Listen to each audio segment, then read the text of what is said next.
About 5 minutes from my house, there's a place called Magic City. Inside there is a poker room that I've been playing at for around 3 years now. I go there weekly, and it's basically where I started playing poker about 3 years ago. I tried to make a vlog here about 3 months ago, but ran into some problems. Apparently, showcasing the room, videotaping some poker hands, and showing that out to tens of thousands of people, as well as giving them free advertisement, is not something that this poker room staff wants to be a part of. However, 3 months ago, I didn't know their policy, so I ended up videotaping a session, posting it, and then going in there 3 days later. The poker room staff basically threatened me, saying that there's players' faces in the background of my video, and if I don't take it down, I could be banned. Obviously, we can't have that happen, so I ended up taking the video down, and I don't video record here anymore, but I do want to show you guys a hand that I played on Sunday. Alright, this hand is pretty wild here. There's an under the gun straddle to 15. It folds to the button. Who's the villain in this hand? He's been running like God lately, just stacking everybody, getting into some amazing spots, cooler in the fish, winning every single day. Just last week, I played a huge, massive 3-bet pot against him where he ended up rivering 2-pair, a higher 2-pair than me, and winning a $4,000 pot off me, so there's definitely some history between us. Mr. Run Good on the button ends up raising to $60. We look down at pocket sixes in the big blind. We have about $2,000 behind, so we're going to be making the call here, trying to set mine. The straddler thinks for a little bit of time and makes the call as well, so we're going 3 ways with about $180 in the middle. The flop comes out pretty great for us. Jack 10, 6, all spades. We flop bottom set here. We end up checking it over to the button, who puts out a bet of $75. Now we come to our first decision. Should we raise or should we just call? Reasons to raise would be getting value from his overpairs, his overcards, his straight draws, and his flush draws. Reasons for just calling on this board is that we are out of position and we are super deep, almost 400 big blinds deep. That's like having $800 at 1-2. There's a lot of scare cards that could come out, like any 8, 9, king, queen, or ace could give our opponent a straight. Any spade could give our opponent a flush. So if we blow this pot up huge on the flop and then a scare card comes out on the turn, we're really not going to know how to navigate. So we kind of put a little pot control in, want to see what the turn in the river is before we start piling in massive amounts of money. So with all that being said, we end up making the call for $75 and the straddler ends up folding. The turn card is the 10 of hearts, so we fill up right away, and we decide to do something a little unconventional. We decide to lead out here.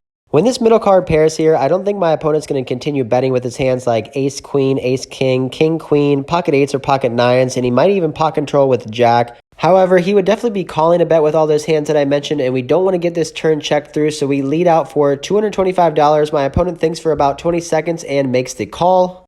Heads up to the river, which comes out the 7 of hearts with around $800 in the middle here. I put my opponent mostly on a 1-pair hand like a jack, queens, kings, or aces, or possibly a missed draw. So in that case, I'm going to bet small, amount that he can call with that 1-pair hand. After thinking about 30 seconds, I settle on a bet of $325, and now my opponent goes into the tank. He starts thinking forever, for a super long time, stoic, not moving at all. After about 90 seconds of not moving, he ends up looking up at the dealer and says, raise. He now slides out 2 stacks of green and a bunch of red chips, raising it up to $1,350. Now we are in kind of a weird spot here. This player is not stupid. He would never be raising for value with a hand like aces or kings on this board. I don't think he would even play a 10 like this. So basically what he's saying is that he has the nut flush or he has a full house, and all the full houses beat us, unfortunately. We lose to pocket jacks, quad 10s, Jack 10, and pocket 7s. So facing about $1,000 raise on the river here with bottom boat, I don't think I can fold. End up thinking for about 30 seconds, and I end up making the call for $1,000 more. My opponent turns over jack of clubs, ace of spades. Pretty high level play by this opponent. He realized that his top pair top kicker was no good, so he turned his jack blocker and his ace of spades blocker into a bluff, trying to get me off a 10 or a weaker flush. It almost ended up working, as I almost folded a full house, but can't fold a full house to this guy. Ended up playing another 2 hours, winning about $1,100 on the session. What is up, guys? Crazy hand last night from Magic City. Today we are heading up to Seminole Hard Rock, one of the nicest poker rooms in the country, and we are allowed to film at the table, which is awesome. But before we go, I want to tell you guys my goal for this video. I want to try to get to 12,000 subscribers. So if you haven't already, go down below, hit that subscribe button, helps out the channel a lot. Also gives me extra motivation for new videos just like this every single week. All right, let's head up there, go over some more poker hands, and hopefully win some money. Let's go. We buy in for $2,500 and get sat in the main game. Pretty crazy that just about a year and a half ago we were taking shots at this game, and now this is basically the only game I play when I come to Hard Rock, so it's pretty exciting that now I can call myself a 5-10 reg, which has been a goal of mine for a long time now. First hand we get into here, there's an under the gun raise to 30. We wake up with ace king of diamonds next to act. We 3-bet it up to $100. My opponent thinks for a little bit of time and makes the call. So going heads up here to the flop. Flop comes out ace queen 6. So we flop top pair, top kicker. Under the gun checks to us. We put out a bet of $100, trying to get called by weaker aces, queen X, and some gut shot straight draws. He makes the call. Turn card is the 10 of diamonds, not the best card for us. This can give him 2 pair with a hand like ace 10 or queen 10, as well as giving him a straight with king jack. So we put a little pot control in here and check back. The river pairs the 10 again. Now my opponent quickly leads out for $150 into $400. This bet sizing is super funky, super small compared to the pot. I think he bet a lot bigger if he had a hand like a straight or a jack 10 or a king 10. I think if he had ace queen, he'd be betting bigger too. So we decide to put in a raise for value, trying to get called by weaker aces. We raise it up to $500. I don't think in a million years that this guy is ever going to fold a hand like ace jack, ace 9, ace 8, or even a hand like ace 5 or ace 4 because he's chopping with all my other aces. We put in a bet of 500 and he makes the call. We show ace king. He unfortunately shows us ace queen. Not the best outcome here. I guess my river raise was a little thin. However, given the bet sizing he made on the river, I don't mind the play. About 10 minutes later, the same opponent raises to $30 from early position. We 3-bet it up to $125 with pocket kings now. It folds back to him. He thinks for a little bit of time and makes the fold himself. So no action here. He outflopped us last hand. Now he's not giving us action with pocket kings. Time for a tilt break. We take a 5-minute short breather and come back, and we are super card dead. Literally not playing a hand for almost an hour and a half, just folding forever. Are we even going to be able to make a vlog today? I was thinking about calling it quits early and just going home. Thank you all again for joining us today. Any chance you have a working Finally, we get a playable hand here. Jack 10 offsuit on the button. The cutoff straddles to 25. We raise it up to $60. Folds back to him, and he makes the call. This is kind of a light open in a straddle pot, but we are on the button, so we're going to have position against all of our players. Heads up here to the flop of king, queen, deuce with 2 diamonds. We flop an open ender here. Any 9 or any ace gives us a straight. We're going to c-bet on this board. We c-bet $60. This board is going to hit my raising range way better than it's going to hit his calling range. So we decide we're going to 3-barrel bluff. Unless we hit an ace or a 9, then we can start value betting. My opponent makes the call for $60, so we're going heads up here to the turn. The dealer puts out the beautiful ace of clubs, giving us the nut straight. Our opponent checks to us, and I don't really know how much to bet here. I could bet huge, I could bet small. My opponent really shouldn't have any sets or 2 pairs on this board. I think he would 3-bet pre-flop. So I decide, screw it. I'm just going to bet big. I have a great hand. I have the nuts. I'm going to bet pot. I bet $250. Now my opponent thinks for a little bit of time. While we are waiting for the cutoff to make his decision, why don't you guys go down and hit that like button if you're enjoying this video. It helps out the channel a lot, helps the channel grow, get more views, which means better, awesome videos for you guys every single week. All right, back to the hand. We are on the turn. We have the nut straight. We bet $250. My opponent is thinking, and apparently he thinks $250 is not enough to play for. He raises it up to $600. That is right. We have the nuts, and our opponent is raising us up to $600. This is literally the best feeling in poker. I have to contain my excitement on the outside, but on the inside, I feel like a new puppy when its owners go away for the weekend and just come back home. I'm jumping up and down, wagging my tail, and peeing on the floor a little bit. The cutoff is a super aggressive player from Russia, and what I've seen in the past is once he starts bluffing, he usually doesn't stop. He usually goes all the way through and keeps bluffing all in on the river. I look at his stack. He has about $1,300 remaining, which is a pot-sized bet. So I decide I'm going to keep his bluffs in. I'm going to just call. I don't think he has really much of anything. I just think he's blasting off. With almost $1,500 in the middle, the dealer brings in the money and puts out the river, which is the 9 of hearts. We still have the nuts, but to our disappointment, my opponent checks. So it looks like he's not going to follow all the way through with his bluff. And he doesn't have anything that he wants to shove all in with. We think for a little bit of time, and we decide all the money's going in here. Obviously, we have the nuts. We put out enough money to cover him. He ends up snap folding, so it looks like he was just getting out of line, trying to bluff us there and gave up on the river. Still win a pretty big pot here. Quick announcement, guys. I'm actually going back to Texas Card House in Dallas this weekend, May 14th through May 16th. Not an official meetup game. I'll just be there making videos and hopefully playing some awesome 2-5 and maybe 5-10. If you guys are in the area, come by. Hopefully we can play on the same table. Great. 40.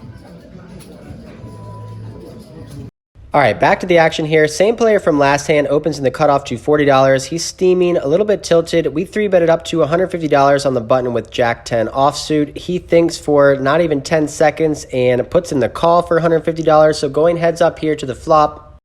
The dealer puts out a flop of Queen 3-6, 2 diamonds. My opponent checks to us, completely missing this board. We check this one back. Turn card is 8 of clubs, now giving us a gut shot to a 9. He checks to us again. Now we're going to start bluffing, trying to get him off smaller pocket pairs or ace high. If I want to bluff this guy, I'm going to have to bet the turn and bet the river, so I decide to bet $125. He doesn't think for too long before making the call. Obviously, we are looking for a 9, which would give us a straight. However, a jack or a 10 giving us a pair would most likely be good as well. The river comes out, a brick, deuce of hearts. The only thing that changes is 4-5 for an open-ender, now makes a straight. However, my opponent should never have that hand. He would be leading out on the turn with an open-ender. So when he checks to us, we have to decide how much we should bet. We decide on $250 right when the chips hit the felt. My opponent folds, so we end up taking down this pot with jack high. This session started a little slow, but now we are making some hands and our bluffs are getting through, so hopefully we can continue to do this and keep stacking those chips up. We switch seats here and immediately pick up a premium pocket kings. Hijack opens to $35. We 3-bet next to act to $125, and it's back on him. He puts in a 4-bet up to $280. So now we have to decide, should we 5-bet or should we just call? He has about $2,000 remaining, and I don't think I should be 5-betting in this spot, especially in position. So I decide to just call the $280, going heads up here to the flop. 4-bet pot here with pocket kings. Dealer puts out a fantastic board for our hand. King 3-4, 2 hearts. We flop top set, and it gets even better. Our opponent continues to bet $325. Now we have to decide, should we raise or just call? This specific opponent was raising a lot pre-flop, c-betting on the flop, and then just giving up on the turn in the river if he didn't have anything. So if we just call here, I think he's going to give up all of his air. I don't think he's going to be bluffing it off to us. However, if he has a hand like aces, ace king or ace queen of hearts for a flush draw, ace jack of hearts for a flush draw, he might just go at the hand here. So I decide I'm going to raise it up here. I want to make it a sizing that he can call and that we can shove all in on all the turn cards. So we make it $800. He basically snap folds, saying later that he basically had nothing and that he was going to give up if we called on the flop anyway. So it looks like we won the maximum here with pocket kings. Pocket kings worked out for us last hand, so why not play them again? Literally the very next hand, there's a straddle on the button. We wake up with pocket kings, raise it up to $75 before a cutoff reg 3-bets us to $250. The cutoff started the hand with $2,500, which is only 100 big blinds when the straddle is on. So we're going to put in a 4-bet, trying to get it all in here with his hands like ace queen suited, pocket queens, pocket jacks, and ace king. We decide on a bet of $750. He snap folds, so we end up taking down this pot pre-flop with pocket kings. We are starting to heat up here Monday night at the Hard Rock, getting some hands, winning some pots. Things are going good for us.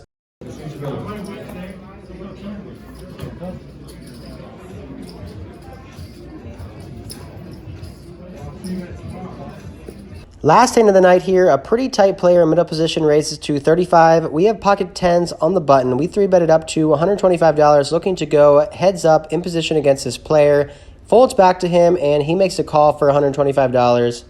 Flopping top set in the last hand was pretty fun, so why don't we do it again? Dealer puts out 10, 3, 5, 2 clubs, flopping top set, and 3-bet pot in position. Can't get too much better than that. Like I said earlier, this guy was playing pretty snug, and he called a 3-bet out of position, so I put him on a hand like pocket 6s, 7s, 8s, and 9s, so I bet $100, try not to bet too big, trying to keep him in there with those hands. He snap calls our $100 bet, looking for a clean turn card to keep putting money in this pot. Unfortunately, we don't see a clean turn card. The ace of spades, really bad card for us getting value now. Now he probably will fold all those pocket pairs we were talking about earlier, and it's really unlikely that he's going to call down now unless he has a hand like ace 5, which would be great, but that's unlikely as well. We're going to continue to bet, but not as big as we wanted to. We put out a bet of $250 trying to get value from all of his flush draws. Maybe he floated us here with ace queen or ace king, but I doubt it. He thinks for about a minute and folds, so we take down this last pot here with pocket 10s.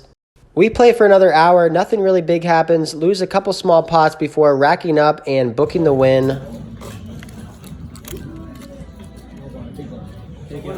Yeah.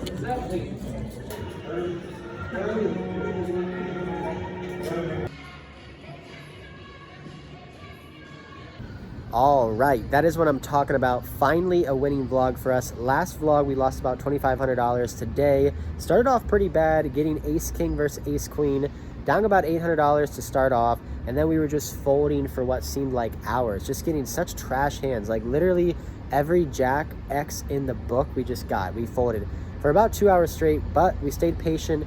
Ended up then catching a little bit of fire there with pocket kings, flopping a set, 4 betting pocket kings, and then 3 betting pocket tens, hitting another set. Got a couple bluffs through, so ended up turning out to be a pretty good session. In the game for $4,000, ended up cashing out for $4,725 for a profit of $725, so not too bad in about 5 hours of play. I'm going to be in Dallas May 14th through May 16th. I said that earlier in the vlog. It's not a meetup game, but I'm just going to be out there playing. So if you guys are in that area or you play at Texas Card House, make sure to say hi to me. Hopefully playing some 2-5 and 5-10. So that is it for this one, guys. Hope you guys enjoyed it. Until next time, I'll see ya.